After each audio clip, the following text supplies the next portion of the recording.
Ang witness protection program, ang pagkakaalam ko, magkakaroon ng immunity from criminal prosecution. So kung natatakot sila sa kanilang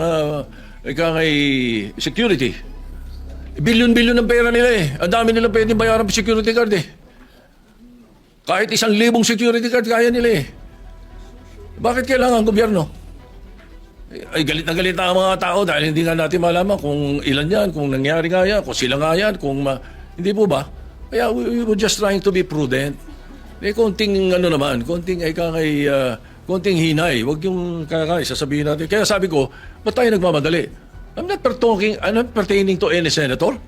Bakit, sana do not feel alluded to if I don't mention your name. Di ba? And then, state witness, there is no other direct evidence available for proper prosecution eh. So, it is not applicable to the Discayas. At saka hindi rin pwede sapagkat ang pananaw ng karamihan, ang pananaw ng taong bayan, sila most guilty. Ang pwede sa witness protection program, not the most guilty.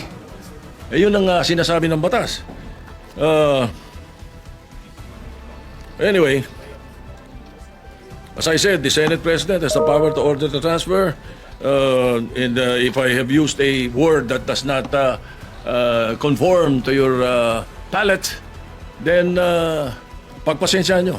Pag ganun, karamihan ng binanggit ko, opinion ko. Kung ako ini-interview ng media, I always, as far as I'm concerned, tell the truth.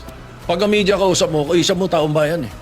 Ganun yun. Kaya iniiwasan ko na hindi ako magsabi ng totoo.